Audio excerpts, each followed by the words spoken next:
आज हमारे बीच हरिओम दुबे हैं जिन्होंने नीट में एक बहुत ही बेहतरीन स्कोर और रैंक सिक्योर करी है। तो सबसे पहले मैं उनको कॉन्ग्रेचुलेट करता हूँ। Congratulation Hariom. Thank you very much. तो आज हम अपने इस इंटरव्यू में हरिओम से कुछ हल्की फुल्की बातें करेंगे और उनकी जो स्ट्रैटेजी उन्होंने रखी थी नीट को प्रिपेयर करने के लिए उसको डिस्कस करेंगे। तो चलिए इंटरव्यू की शुरुआत करते हैं और हरिओम से मैं ये जानना चाहूँगा सबसे पहले तो कि आपने ये कब सोचा कि मुझे डॉक्टर बनना है, MBBS ही करना है या नीट एग्ज़ाम देनी है? ऐसा आपने कब ये फर्स्ट थॉट ये आपके मन में कब आया था? 10th के बाद ही मुझे मेरी सिस्टर से असल में मोटिवेशन मिली। कि उन्होंने मेरे को बताया कि अगर आपको आगे चल के एक अच्छे फील्ड में जाना है तो आपको उसके लिए पहले से तैयारी करनी पड़ेगी। इसलिए 10th के बाद मैंने डायरेक्टली 2 इयर्स के नीट के स्पेशली नीट को फोकस में रखते हुए अपनी प्रिपरेशन चालू कर दी। यानी कि 10th के बाद मैंने स्टार्ट कर दिया इसे। तो 10th के बाद जब आपने ये प्रिपरेशन को स्टार्ट किया उस समय पे आप मतलब ज़्यादातर फोकस किस चीज़ पे करते थे? मतलब क्या कौन सी कोई स्पेशल बुक्स थी या कैसे करते थे? प्राइमरीली मैंने NCERT पे फोकस किया क्योंकि मैंने प्रीवियस ईयर क्वेश्चन पेपर्स देखे थे नीट के। उन क्वेश्चंस को देख के जितना मेरा प्रीवियस नॉलेज था उनको देख के और NCERT टेक्स्ट बुक को देख के मुझे लगा कि बहुत हद तक क्वेश्चंस NCERT पे बेस्ड रहते हैं। स्पेशली बायोलॉजी के ज़्यादा करके क्वेश्चन लगभग 90 में से 85 to 80 क्वेश्चंस बेसिकली बायोलॉजी पे बेस्ड थे। तो प्राइमरीली फोकस तो NCERT पे था। और इसके अलावा आपको 2 एस्पेक्ट्स पे ध्यान रखना पड़ता है, एक तो आपका थियोरी और दूसरा प्रॉब्लम सॉल्विंग। थियोरी के लिए तो NCERT is the best book, godfather book है NCERT। और कॉम्पिटिटिव एग्जाम्स आजकल तो JEE में भी बेसिकली NCERT का बहुत ही ज़्यादा वेटेज हो रहा है। तो आप देख सकते हैं कि NTA जो पेपर्स ले रहा है उनमें ज़्यादा करके NCERT यानी कि टेक्स्ट बुक्स पे बहुत फोकस है रेदर देन एक्स्ट्रा बुक्स जो स्टूडेंट्स रेफर करते थे ज़्यादा करके। तो NCERT तो आपको पढ़नी है। बायोलॉजी के रिस्पेक्ट में देखेंगे तो NCERT बहुत ज़रूरी है, लाइन टू लाइन NCERT पढ़नी है। इसके अलावा अगर हम केमिस्ट्री और फिजिक्स भी देखेंगे तो केमिस्ट्री में भी NCERT का बहुत ज़्यादा रोल है, स्पेशली इनऑर्गेनिक केमिस्ट्री में। इनऑर्गेनिक केमिस्ट्री कभी NCERT से बाहर नहीं आती, नीट हो या JEE हो, inorganic chemistry always comes from NCERT। तो इनऑर्गेनिक केमिस्ट्री आप NCERT से पूरी तरह से पढ़ सकते हैं और बाकी फिजिकल केमिस्ट्री ये सब आप प्रॉब्लम सॉल्विंग के द्वारा अटेन कर सकते हैं। और यहाँ तक कि फिजिक्स में भी इस साल जैसा देखा गया, फिजिक्स में भी कुछ थियोरेटिकल क्वेश्चंस आए थे जो डायरेक्टली NCERT पे थे। मतलब उनके कुछ एग्जाम्पल्स थे जो NCERT में एग्जाम्पल्स दिए हुए हैं, NCERT में कुछ टेबल्स दिए हुए हैं, ग्राफ दिए हुए हैं। अगर आप सिर्फ फिजिक्स के उस बुक को आप ऐसे स्क्रॉल करते जाते सारी के सारी जो 4 NCERTs हैं, अगर आप एग्जाम के 1-2 दिन पहले भी करके जाते तो आपको बहुत हेल्प करता। और इस बार आपने देखा जिस तरह से पूरा का पूरा पेपर लगभग NCERT था, पूरा नीट का पेपर इस बार NCERT पे बेस्ड था। तो इस तरह से आपको 2 एस्पेक्ट्स पे ध्यान रखना है। थियोरेटिकल बात की तो NCERT is the godfather book. अब हम प्रॉब्लम सॉल्विंग पे आएंगे तो इसके आपको 3 एस्पेक्ट ध्यान में रखने पड़ते हैं। देखिए, पहला तो जब आप प्रॉब्लम सॉल्व कर रहे हैं तो स्टूडेंट सोचते हैं कि मैं कौन सी बुक खरीदूं। हर सब्जेक्ट के लिए सोचते हैं कि बायोलॉजी के लिए ये बुक खरीद लूँ, केमिस्ट्री के लिए ये कर दूँ, फिजिक्स के लिए वो कर दूँ। आपको सबसे पहले ध्यान में रखना है कि आपको 2-3 चीज़ें पहले तो सॉल्व करनी है। आपको पहले NCERT पढ़ा आपने, NCERT पढ़ने के बाद आप NCERT एग्जाम्पलर सॉल्व कीजिए, वो बायोलॉजी की हो, केमिस्ट्री की हो, फिजिक्स की हो। इसके अलावा आप चाहें तो आप जिस कोचिंग इंस्टीट्यूट को रेफर कर रहे हैं, आप जहाँ से पढ़ाई कर रहे हैं बेसिकली उसकी कुछ मॉड्यूल्स, आपको वो मॉड्यूल्स प्राइमरीली सॉल्व करनी है। कोई भी बुक रेफर करने से पहले आप उसकी मॉड्यूल को पूरी तरह से सॉल्व कीजिए। मतलब एक्स्ट्रा क्वेश्चंस के लिए आप मॉड्यूल को रेफर कीजिए। आपको ज़्यादा भटकने की ज़रूरत नहीं है कि यहाँ वहाँ जाके आप ढूंढें, इनसे पता करें, उनसे पता करें कि मैं कौन सी बुक खरीदूँ, कौन सी नहीं कर दूँ। ये 2 चीज़ें आपने कर ली तो आपका प्राइमरी बेस आपका पूरी तरह से तैयार हो गया है। इसके बाद आपको आगे बढ़ना है, एक स्टेप आगे जाना है। एक स्टेप आगे जाएंगे तो 2 चीज़ें और आपको ध्यान में रखनी है, एक है प्रीवियस ईयर क्वेश्चंस और दूसरा है मॉक टेस्ट। अब आप प्रीवियस ईयर क्वेश्चंस देखेंगे, जो नीट है, नीट में बेसिकली 60% से 70% जो क्वेश्चंस आते हैं वो लगभग प्रीवियस ईयर क्वेश्चंस ही रहते हैं या प्रीवियस ईयर क्वेश्चन जैसे ही रहते हैं। यानी कि उनका कॉन्सेप्ट जो रहता है, उनका कोर बेस जो रहता है प्राइमरीली वो प्रीवियस ईयर क्वेश्चन से ही उठाया गया रहता है, या तो वो एज इट इज़ करके हम लोग को पेपर में दिख जाते हैं। इस बार भी वो दिखा, बायोलॉजी में भी दिखा, केमिस्ट्री में भी दिखा और फिजिक्स में भी बहुत हद तक दिख गया हमको। तो आपको ये 2 फैक्टर्स पे बिल्कुल ध्यान रखना है। एक तो प्रीवियस ईयर बहुत इंपॉर्टेंट चीज़ होती है, आपको लास्ट में समझ में आएगा। कम से कम आपको प्रीवियस 20 ईयर्स के क्वेश्चन पेपर्स तो करके जाने चाहिए। अगर आप नीट के लिए जा रहे हैं या तो JEE मेंस के लिए भी जा रहे हैं तो आपके लिए ये बहुत ही हेल्पफुल रहता है। इसके अलावा देखेंगे मॉक टेस्ट। अब देखिए, आपने क्वेश्चन सॉल्व कर लिया, आपने क्वेश्चंस बहुत सारे सॉल्व कर लिए, पर इससे फ़र्क नहीं पड़ता। आपको चाहिए एक टाइम इंटरवल में सॉल्व करना। ये सारे के सारे जो एग्जाम्स होते हैं ये एक पर्टिकुलर टाइम फ्रेम में बेस्ड होते हैं, जैसे कि इनका एक टाइम इंटरवल होता है, तो आपको एक टाइम बेस्ड मैनर में इनको सॉल्व करना चाहिए। आपको वो टेंशन बिल्ड होता है उस एग्ज़ाम के टाइम पे, उसे लेने की आदत होनी चाहिए। तो इसलिए ज़्यादा से ज़्यादा मॉक टेस्ट देना बहुत ही ज़रूरी है। जैसे कि मैंने 50 से ज़्यादा मॉक टेस्ट सॉल्व कर लिए थे नीट के लिए, और एक दो एक्स्ट्रा भी कर लिए थे। यानी कि आप चाहें, आप देखेंगे जैसे जैसे आप मॉक टेस्ट सॉल्व करते जाएंगे तो आपका कॉन्फिडेंस लेवल अपने आप बहुत ही हाई रहेगा। और यहाँ तक कि आप एग्जाम देने से पहले भी यही सोचेंगे कि जो मैंने मॉक टेस्ट दिया है ये उसका सिर्फ रिवीजन है, यानी कि सारे के सारे क्वेश्चंस वही आने वाले हैं जो मैं देख चुका हूँ। क्योंकि इतने क्वेश्चंस देखने के बाद आप अंदर से बहुत डैम श्योर रहेंगे कि आप उस पेपर को पूरा फाड़ के आने वाले हैं, तो आप बहुत अच्छा कर सकते हैं वो पेपर। तो मैं आपसे ये पूछना चाहूँगा कि आपकी प्रिपरेशन में IITians गुरु का क्या रोल रहा है? IITians गुरु ने मुझे मोरली बहुत सपोर्ट किया है, स्पेशली लॉकडाउन के टाइम में, जबकि सारे स्टूडेंट्स अपने ट्रैक से आउट ऑफ ट्रैक हो जा रहे थे। वो सोच रहे थे कि अब तो बहुत बड़ा गैप आ गया है, अब ये बुक सॉल्व कर ले, वो बुक सॉल्व कर ले, पता नहीं कौन कौन सी बुक्स उन्होंने रेफ़र करनी चालू कर दी, क्या क्या सॉल्व करना चालू कर दिया। कुछ स्टूडेंट्स कॉन्सेंट्रेट नहीं कर पा रहे थे, फोकस नहीं कर पा रहे थे, वो अपने ट्रैक से साइड हो जा रहे थे, वो समझ नहीं पा रहे थे कि इस साल एग्ज़ाम होगा कि नहीं होगा। इस पर भी बहुत कॉन्ट्रोवर्सी थी। तो इस तरह से स्टूडेंट्स भटक गए थे। पर IITian गुरु के स्पेशली कुछ मॉक टेस्ट और जो डाउट सॉल्विंग सेशंस होते हैं, उन्होंने मुझे बहुत हेल्प किया। जो मेरे कन्फ्यूजन्स आते थे, जैसे कि आप NCERT को एक बार पढ़ते जाएंगे तो आप हर बार जब कोई पेपर देंगे, स्पेशली एक पेपर दिया, आप में कुछ क्वेश्चन उसमें मिस्टेक हो गए, आपको लगा कि हाँ आपका ये टॉपिक तो वीक है, आपको क्या करना चाहिए, तो आपको ऐसे में चाहिए रहता है कि इंस्टेंटली आपको कोई डाउट सॉल्व करके दे, आपकी हेल्प करे। तो इस टाइम पे मेरे को ऑनलाइन मोड से बहुत हेल्प हुई। और साथ ही साथ जो क्विजेस थे उनमें क्वेश्चंस बहुत रिलेवेंट थे।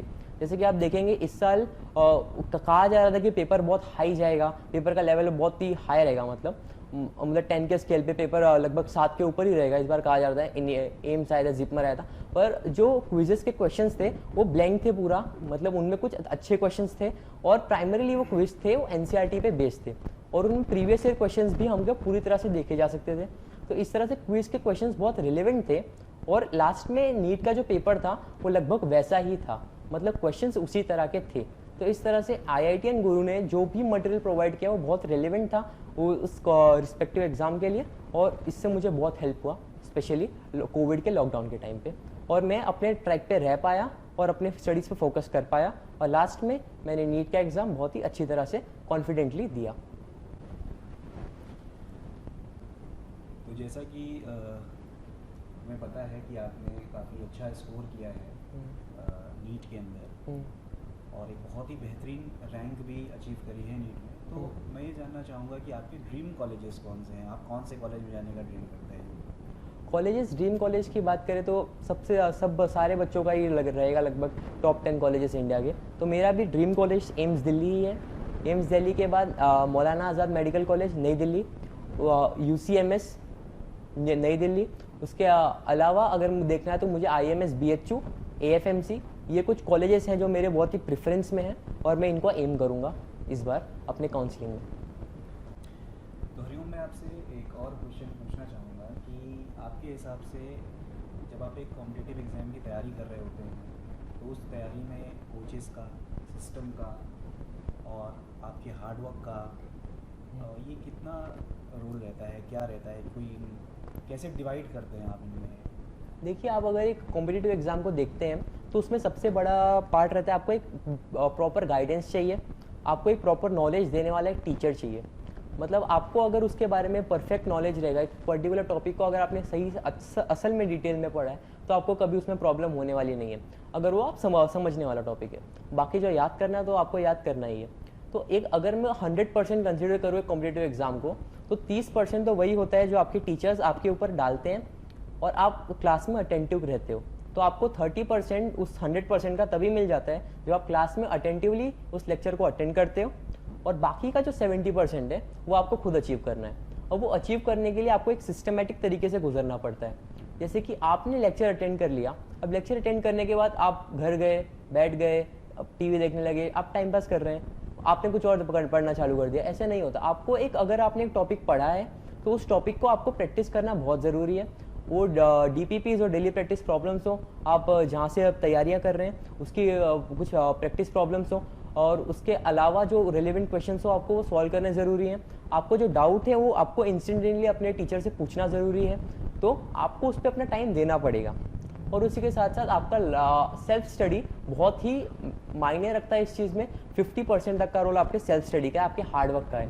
आप जितना टाइम उस पर देंगे उतना आपके लिए अच्छा है। तो आपको पर ये टाइम ऐसे नहीं देना है कि आप लगे हुए हैं, आपको एक सिस्टमेटिक तरीके से टाइम देना है। आपको एक स्ट्रेटेजी अपने दिमाग में प्लान करनी है कि हाँ मैं ये टॉपिक करने जा रहा हूँ, ये टॉपिक के ये सब टॉपिक्स हैं, ये कौन चीज़ें हैं, इनमें मुझे ये समझना है। तो आप उस पर पढ़िए ठीक से, अपने टीचर के पास जाइए जो आपको नहीं समझ में आ रहा है, आप उस टॉपिक को पूरी तरह से क्लियर कीजिए, उससे क्वेश्चन सॉल्व कीजिए और मेक श्योर करिए कि आप सबसे पढ़ पा रहे हैं। और रिवाइज करना बहुत ज़रूरी है इसके बाद। जैसे कि इसके बाद आपका टॉपिक 100% हो गया, पर आप अगर रिविजन नहीं रखेंगे प्रॉपर तो आप बाद में फेल कर सकते हैं। तो रिवाइज करते रहना चाहिए इंसान को।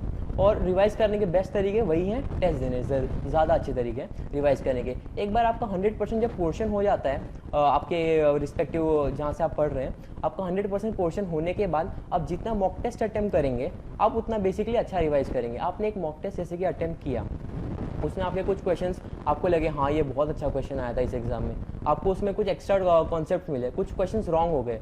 अब एनालिसिस करना उस पेपर का बहुत ज़रूरी होता है। जब आप एनालिसिस करेंगे उस पेपर का तभी आप समझ पाएंगे, और एनालिसिस करके आप अपना मार्क्स हर बार बढ़ा सकते हैं। आप पेपर दे रहे हैं पर अगर आप उसका एनालिसिस नहीं कर रहे हैं तो आपको कोई फ़ायदा नहीं होने वाला उस पेपर दे के, आपने कुछ नहीं किया। उसको आपका एनालिसिस करना आपको बहुत ज़रूरी है। मैंने भी जब एनालिसिस किया तो इस बार मेरे 15 to 20 क्वेश्चंस एनालिसिस करके गया था मैं, उनके वजह से मेरे सही हुए। मतलब एनालिसिस करके जो आपको एक नॉलेज मिलता है, आपको अपने टीचर से आपने डाउट पूछा, जो आपको पता चला वो आप इंक्लूड कीजिए, अपने नोट्स में इंक्लूड कीजिए। अगर आप बायोलॉजी की बात करें तो उसको अपने NCERT में इंक्लूड कीजिए।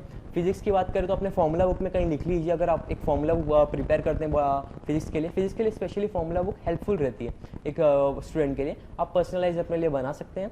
तो इस तरह से आपको एक सही तरीके से चलने की आवश्यकता है, यानी कि आपको उसका एनालिसिस करने की आवश्यकता है। आप जो पढ़ाई कर रहे हैं उसको आप एक सिस्टमेटिक तरीके से कीजिए, और इसके लिए आपको एक प्रॉपर गाइडेंस की बहुत ज़रूरत होती है। तो हरिओम, मैं आपसे एक और क्वेश्चन पूछना चाहूँगा कि अभी जैसे कई सारे बच्चों ने नीट का एग्ज़ाम दिया था, उसमें से बहुत सारे बच्चे थे जो 12th के साथ साथ एग्ज़ाम दे रहे थे। तो उनमें से कई बच्चों का सिलेक्शन बोलूँगा नहीं हो पाया, कहना सही नहीं है। मैं ये बोलूँगा कि वो कुछ नंबर से रह गए हैं, ठीक है, कट ऑफ से थोड़ा सा कम नंबर रह गया, कुछ भी रीज़न हो सकता है उसके लिए। तो ऐसे बच्चों के लिए आप क्या मैसेज देना चाहेंगे? अगर आपने इस साल अटेम्प्ट किया, आपने इसे ट्रायल के जैसा अटेम्प्ट किया, या आपके कुछ कॉन्सेप्ट्स वीक थे, आप देना चाह रहे थे इस बार एग्ज़ाम, आपका कोई भी रीज़न हो, आप कोविड के वजह से इफेक्ट हो गए थे, आप अपने 12th रिसेंटली पास किया, आपने बोर्ड्स पे ज़्यादा फोकस कर लिया, आपका 11th वीक रह गया, कोई भी रीज़न हो, अगर आप सीरियसली इस फील्ड में जाना चाहते हैं तो आपको एक सीरियस अटेम्प्ट देने की बहुत ज़रूरत है। आपको इससे दो फायदे होंगे। एक तो आप अपने पूरे पोटेंशियल को एक्सप्लोर कर पाएंगे, आपको पता चल पाएगा कि हाँ आप में ये बात है, आप में वो काबिलियत है, वो मादा है कि आप उस लेवल तक पहुंच सकते हैं जिसे आप ड्रीम कर रहे हैं। और दूसरा आपको नॉलेज मिलती है। अब नॉलेज बहुत ज़रूरी है। आप किधर भी कहीं भी जा रहे हैं तो आप एक फुल नॉलेज, आप एक नॉलेज की पूरी बुक बन के जाएंगे तो आपके लिए ज़्यादा अच्छा रहेगा।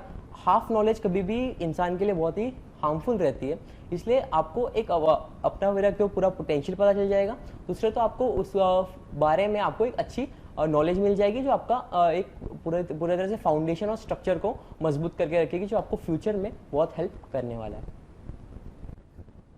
इसका मतलब आप ये मैसेज दे रहे हैं इनफैक्ट बच्चों को कि अगर आपसे तैयारी में थोड़ी बहुत कमी रह गई है तो आपको 100% एक ड्रॉप देना चाहिए, और ये एक वाइज डिसीजन रहेगा अगर आप डेडिकेशन के साथ एक ईयर अपने आप को देते हैं अपने करियर को अच्छा बनाने के लिए।